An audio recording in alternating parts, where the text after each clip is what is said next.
Hello everyone, welcome to this challenge zoology notes. आज के इस वीडियो में आपको बताऊंगी इंसेक्टिसाइड्स के बारे में। ये जो टॉपिक है इंसेक्टिसाइड, ये एग्जाम में आपका हमेशा लॉन्ग में पूछा जाता है। और इसके जो टाइप्स जो होते हैं, बेसिकली ये तीन टाइप के होते हैं: ऑर्गेनोक्लोरिन्स, ऑर्गेनोफॉस्फेट्स और कार्बामेट्स। ये तीनों टाइप में कोई एक टाइप आपको शॉर्ट नोट में भी पूछ सकता है, अगर मतलब ये लॉन्ग में ना आए तो क्या होता है insecticide? First introduction. Insecticide are organic और inorganic compound use to kill insect pest. बोला जा रहा है इंसेक्टिसाइड्स जो होते हैं एक तरह के ऑर्गेनिक या फिर बोल सकते हैं इनऑर्गेनिक कंपाउंड्स होते हैं, जिनका इस्तेमाल किसी भी इंसेक्ट पेस्ट को मारने के लिए किया जाता है। Insecticides have a wide application in the field of medicine, agriculture and the industry. Insecticide का यूज जो होता है एक तरह से मेडिसिन के फील्ड में, एग्रीकल्चर कृषि के फील्ड में और इंडस्ट्री के फील्ड में यूज किया जाता है। They have the potential to alter ecosystem component majorly and the toxic to animal as well as human. बोला जा रहा है ना कि ये जो होता है एक तरह का जो इंसेक्टिसाइड्स होता है, इनके पास इकोसिस्टम के कंपोनेंट को प्रमुख रूप से बदलने का एक तरह का क्षमता होता है। और ये जो होता है इंसेक्टिसाइड, ये जानवरों के साथ साथ मनुष्य के लिए भी ये जहरीले होते हैं। Types of insecticide. इंसेक्टिसाइड कितने तरह के होते हैं? Chemically insect pest are three types. They are, अगर हम लोग केमिकली अगर देखने जाए तो इंसेक्टिसाइड्स जो होते हैं, ये इंसेक्ट पेस्ट होते हैं, ये तीन तरह के होते हैं। पहला organochlorines, second organophosphate and third carbamates. एक एक करके जानते हैं ये तीनों के बारे में। पहला organochlorines. Organochlorines are organic compound containing carbon, chlorine and hydrogen. Organochlorines जो होता है एक तरह का ऐसा ऑर्गेनिक कंपाउंड होता है जिसमें कार्बन होता है, क्लोरीन होता है और हाइड्रोजन होता है। The chlorine carbon bonds are very strong that they do not break down easily.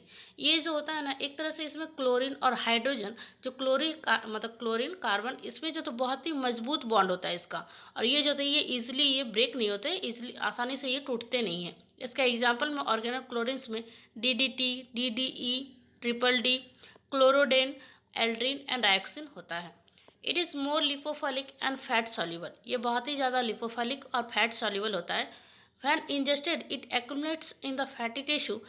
It is not metabolized, hence it lead to the bioconcentration, bioaccumulation and biomagnification. बोला जा रहा नहीं, एक तरह से जब होता है कि ये जब निगला जाता है, जब हम लोग इंजेस्ट करते हैं तो क्या होता है, ये वसा युक्त ऊतकों में ये जमा हो जाता है। और क्या होता है, ये जो होता है ना ये मेटाबॉलाइज नहीं होता है, इसलिए ये जो होता है ये बायो कंसंट्रेशन, बायो एक्युमुलेशन और बायो मैग्निफिकेशन की ओर जाता है।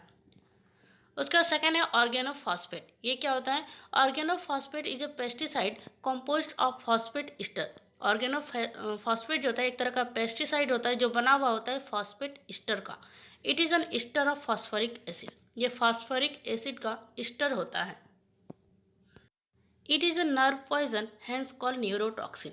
ये जो होता है ये एक तरह का ये एक तंत्रिका विष है, इसलिए इसे न्यूरो विष भी कहा जाता है। They inactivate the enzyme acetyl cholinesterase which is essential for impulse transmission. ये जो होता है ये एंजाइम एसिटाइल के कोलिनेस्ट्रेज को निष्क्रिय कर देता है, जो कि एक तरह से इम्पल्स ट्रांसमिशन के लिए इसेंशियल होता है। They are biodegradable. ये जो होता है ये बायोडिग्रेडेबल होता है। The commonly used for organophosphates are parathion, malathion, methyl parathion and phosphate. Commonly organophosphate ज़्यादातर यूज किया जाता है पाराथाइन का, मेलाथाइन का, मिथाइल पाराथाइन और फॉस्फेट का।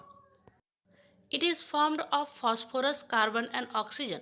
ये जो ये बनता है फॉस्फोरस, कार्बन और ऑक्सीजन से। Oxygen is connected to the phosphorus by the double bond. और ऑक्सीजन जो होता है वो फॉस्फोरस के साथ वो जुड़ के रहता है डबल बॉन्ड की वजह से। Two lipophilic groups are bounded to phosphorus. दो लिपोफिलिक ग्रुप जो होता है वो बाउंडेड करता है फॉस्फोरस को। It is used initially in suicides as an insecticide with the enter the body of the insect through all the routes such as inhalation, ingestion and dermal absorption. यहाँ पे बोला जा रहा है कि एक तरह का जो बोलता है ना एक कीटनाशक के रूप में कीड़ों के शरीर में सभी मार्ग मतलब सब रूट्स, जैसे कि सांस लेना या फिर इंजेक्शन हो गया, उसके बाद मतलब त्वचीय अवशोषण के माध्यम से ये इंटर करता है। They destroy acetylcholinesterase, leading to the accumulation of acetylcholine in the body. It causes the following health effect. बोला जा रहा है कि ये जो होते हैं ये एसिटाइल कोलोनेस्ट्रेज को नष्ट करते हैं, जिससे शरीर में एसिटाइल कोलाइन का संचय होता है। ये निम्नलिखित का कारण बनता है। कम स्वास्थ्य, मतलब इसमें क्या होता है, कुछ इफेक्ट होते हैं जैसे paralysis, nightmares, impaired memory, sleep walking, depression, confusion, headache etc। इसका ट्रीटमेंट क्या है? तो सबसे पहला ट्रीटमेंट है, मेडिसिन का नाम है, एक तरह का ड्रग का नाम है pralidoxime. A drug bind to organophosphate and prevent it action on acetyl cholinesterase. ये एक तरह का मतलब दवाई है जैसे जिसका नाम है पारालिडॉक्सिन। ये एक तरह का ऐसा ड्रग है जो ऑर्गेनोफॉस्फेट जो के साथ वो बाइंड करता है और ये होता नहीं, ये तोड़ता है, ख़त्म करता है एसिटाइल कोलेस्ट्रेज के एक्शन को। उसके बाद दूसरा मेडिसिन है atropine. A drug that block acetyl कोलाइन। एक ऐसा ड्रग, ऐसा मेडिसिन जो क्या करता है, वो ब्लॉक कर देता है एसिटाइल कोलाइन को। उसके बाद थर्ड है insecticide carbamates. Carbamates are insecticide derived from carbonic acid. जो कार्बामेट्स जो होते हैं वो एक तरह का ऐसा कार्बामेट्स जो एक तरह के ऐसे इंसेक्टिसाइड्स जो होते हैं जो बनते हैं, ड्राइव्ड होते हैं कार्बोनिक एसिड से।